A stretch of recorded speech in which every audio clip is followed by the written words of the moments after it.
એટલી suspense crime thriller છે કે જાણે એમ લાગતું હોલિવૂડ મૂવી જોતા હોઈએ. ભાઈ બેસી ગયા છે થિયેટરમાં.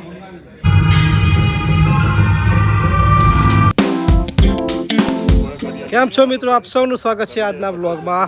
આજના વ્લોગની શરૂઆત મોડાસાથી આવી ગયા છે. મોડાસા શહેરમાં ઘરે અને 2 દિવસ તો ખૂબ સુંદર કાર્યક્રમ રહ્યો ઉદયપુરનો, અને ઉદયપુરનો કાર્યક્રમ પતાવી અને પાછા પત્રકારો હવે પોતાનો જે નિયમિત કાર્યક્રમ છે સમાચારનો એમાં આવી ગયા છે. વિપુલભાઈ નહોતા આવ્યા. જય શ્રી રામ વિપુલભાઈ. અને ભાઈ સલીમભાઈ છે મારી જોડે. વિપુલભાઈ, આજે એક ટીમ આવી છે કડકનાથ મૂવીના બધી સ્ટાર કાસ્ટ આવી છે. એમની જોડે બેઠક કરી અને સ્પેશિયલ પત્રકારો માટે સ્ક્રીનિંગ રાખ્યું છે કે જેઓ પત્રકારોને ફિલ્મ બતાવશે દાહોદની જે જીવનશૈલી છે એના વિશે. સામે ઊભા છે બધા આદિવાસી શૈલી ઉપર આપણું પિક્ચર એ લોકોએ પેલું પ્રોડ્યુસ કર્યું છે.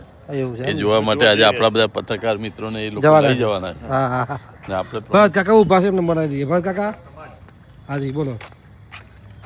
આપણે બધા બેઠક કરી જે કડકનાથ મૂવીવાળા જોડે. આજે મૂવી જોવા તમે આવો છો ને? બિલકુલ, આજે આવવું જ પડશે, કેમ કે એનું કારણ છે કે આપણા જે મિત્રો છે અરવલ્લી જિલ્લાના તેમના પત્રકારોનું કાલે જે બહુ મોટું સેમિનાર યોજાયું હતું ને તેના અંદરમાં બહુ સરસ આયોજન કર્યું હતું ને એના આજે ભાગરૂપે આજે પ્રથમ એક પ્રોડ્યુસર આવ્યા છે ને તેના કારણે આજે એમને પિક્ચર જોવાનું કહ્યું છે ને એ પિક્ચર જોવા માટે ચોક્કસપણે જશું ને પિક્ચર હિટ કરીએ તેવી પણ આપણે કોશિશ કરી. યસ યસ, આભાર આભાર, ખૂબ આભાર. બધા મિત્રો બેઠા છે અને થોડી વારમાં નીકળી આવી હતી. મિત્રો, જો આપણે આવી ગયા છીએ મીરા થિયેટર ખાતે કે જ્યાં કડકનાથ જે મૂવી છે ને લવ સ્ટોરી લખ્યું છે એનું સ્ક્રીનિંગ છે. અતુલભાઈ આવ્યા છે. અતુલભાઈ, જયદીપભાઈ, જી શૈલેષભાઈ, શું કહેશો? બસ આજે કડકનાથ ફિલ્મ કે જે આદિવાસી વિસ્તારની જે કે રૂઢિ છે એને ઉજાગર કરતી એક સામાજિક ફિલ્મ છે એ નિહાળવા માટે તમામ પત્રકારો અહીંયા આવી રહ્યા છે. આજે બધા મિત્રો આવી ગયા છે. ધીમે ધીમે બધા પત્રકાર મિત્રો આવી ગયા છે.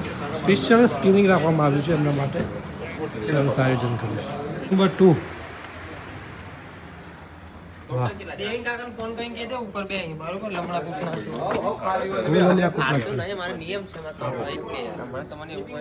ટિકિટ વિવાદ જોવા મળી રહ્યું છે. આગળ બેસવાની વાત. વાહ વાહ ભાઈ, બેસી ગયા છે થિયેટરમાં મૂવી માટે. આ સંકેતભાઈ કોઈ દિવસ મૂવી જોવા આવતા નથી, આજે બેઠા છે. મફતમાં બધા એવા છે. એમ ને? મફત મળે તો અમે બધા આગળ. પાજી, ઉદયપુરનો થાક ઉતારીને અમે આવી ગયા છીએ આજે પિક્ચરનો માહોલ જોવા. જી જી ચોક્કસ, આભાર આભાર. સરસ, શાંતિથી પિક્ચર જોઈ લઈએ.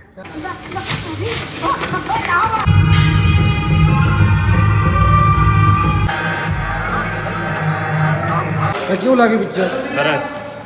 કેવું લાગે પિક્ચર? સસ્પેન્સ. સરસ. Thank you so much.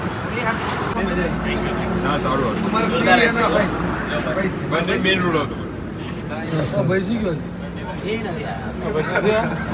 હવે છે બીજી ફિલ્મમાં લાગી ગયા છે. હવે ખૂબ સુંદર કામ.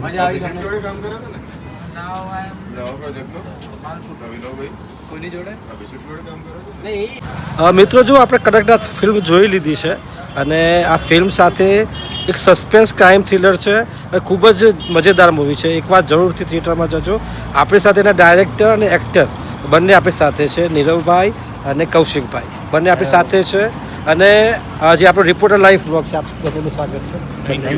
અને ખૂબ સુંદર કામ કર્યું છે. અમે ખુદ જે તમામ પત્રકાર મિત્રોએ આ મૂવી જોઈ છે. એટલી સસ્પેન્સ ક્રાઇમ થ્રિલર છે કે જાણે એમ લાગતું હોલિવૂડ મૂવી જોતા હોઈએ. યસ, અને કંટાળાની યાદ આવી ગઈ. અને ગુજરાતીમાં આવી મૂવી બનાવે ને એટલે એમ કહેવાય કે બિહેવ એમ કે ભાઈ તમે સાહસ કર્યું છે, દુઃસાહસ, પણ તમે જબરદસ્ત સાહસ કરીને બતાવ્યું છે.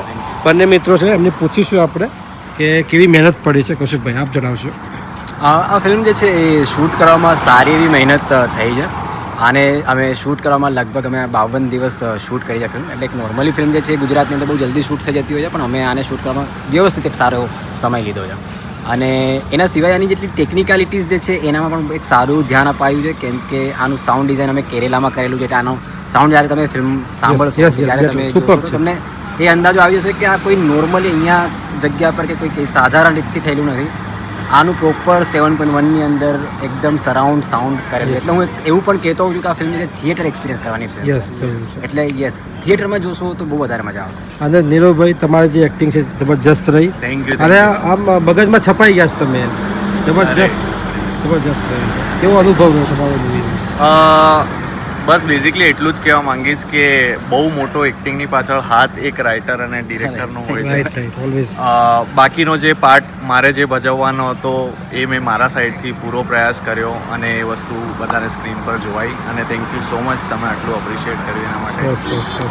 આ જે મૂવીઝ છે ને, આવી મૂવીઝ આજે આપણો દાહોદ વિસ્તાર છે, આપણો જે ભિલોડાથી લઈ અને છેક વાપી વલસાડ સુધીનો જે ટ્રાઇબલ પટ્ટો છે, એનું જે જીવન, એમને જે પરંપરાઓ છે એમને દર્શાવી છે કે એ લોકો કેટલી પોતાની પરંપરા સાથે જીવતા હોય છે. અને આખી એની આટી ગોટી સસ્પેન્સ થ્રિલર જબરજસ્ત જકડી રાખે છે.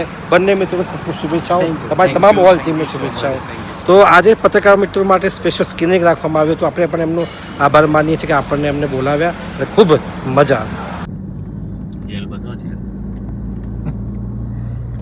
મિત્રો ગુડ મોર્નિંગ. આ નેક્સ્ટ ડે છે. ગઈકાલે આપણે જે સ્ક્રીનિંગમાં ગયા, મૂવી જોયું, અને સાથે જ આજે આપણે નીકળી ગયા છે વહેલી સવારે બધા મિત્રો સાથે. જોઈ શકો છો બધા મિત્રો આવી ગયા છે. સૌને ગુડ મોર્નિંગ. Good morning. અને આજે જઈ રહ્યા છીએ આપણે જે અમદાવાદ ઉદયપુર હાઈવે છે, જ્યાં એક રાજેન્દ્ર ચોકી છે, તેનું ઓપનિંગ છે એસપી સરના હસ્તે. તો ત્યાં ઓપનિંગમાં જઈ રહ્યા છે. ત્યાં ઓપનિંગનું તમને બતાવું છું, ચોકી બતાવીએ છીએ. સાથે જ બધા મિત્રોએ કાલે મૂવી જોયું, કોઈકને ગમ્યું, કોઈકને ના ગમ્યું, કોઈક સહી ગયું.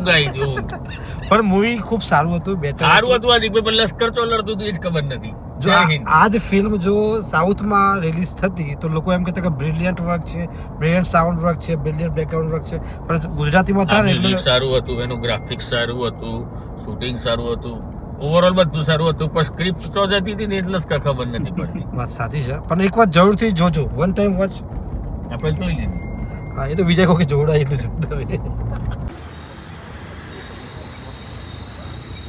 મિત્રો જો આપણે પહોંચી ગયા છીએ અને હાલ જે ચોકી છે એ ચોકીનું ઓપનિંગ અહીં થવાનું છે. સામે દેખાય આ મોડાસા તરફ જવાનો રસ્તો છે. આ અમદાવાદથી આ શામરાજ તરફ રસ્તો જાય છે. અને આપણે ઓવરબ્રિજની નીચે ઊભા છીએ અત્યારે.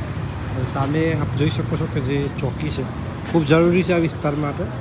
એનું ઓપનિંગ એસપી મનોહરસિંહ જાડેજા કરવાના છે. થોડી વારમાં પહોંચશે એમાં. અમે આ બધા રાહ જોઈને ઊભા છીએ, જયદીપભાઈ સંકેત બધા.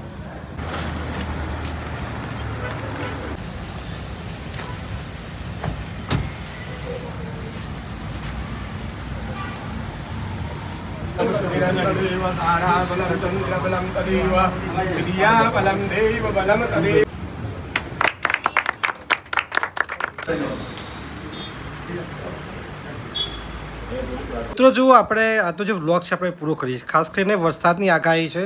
આગાહીના પગલે અમારો જે જિલ્લો છે, હું અરવલ્લી જિલ્લામાં રહું છું, એ જિલ્લામાં જે શાળાઓ છે આવતીકાલે 24 તારીખે શુક્રવારની એ શાળાઓમાં રજા રાખવામાં આવે છે. હજુ વરસાદ પડ્યો નથી, પરંતુ જે આગાહી છે, ભારે વરસાદની આગાહી છે.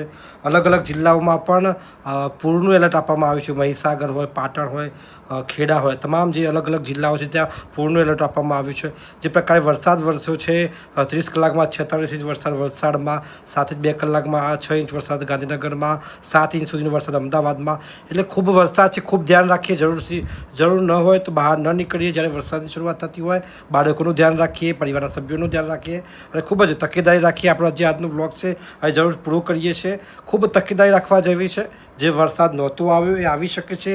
અલનીનો એ પોતાનું જે કહેર છે એ વર્તાવાની શરૂઆત કરી દીધી છે. કારણ કે જે આ વાદળોની જે આખી સંખ્યા છે એ માત્ર ગુજરાત પર નથી, માત્ર દેશના અમુક વિસ્તારો પર નથી, પરંતુ જે ચાઇના છે, કોરિયા છે, ત્યાં સુધી આ તમામ વિસ્તારોમાં આ વાદળોનો જે સમૂહ છે તે રહેલો છે. અને તે જ્યાં પડશે ત્યાં જળ, ત્યાં સ્થળ જેવી સ્થિતિ કરી શકે છે. એટલે કે ખૂબ ધ્યાન રાખીએ, તકેદારી રાખીએ. આપ સૌનો ખૂબ ખૂબ આભાર આ વ્લોગ જોવા માટે. આપ સૌને રામ રામ. જય માતાજી.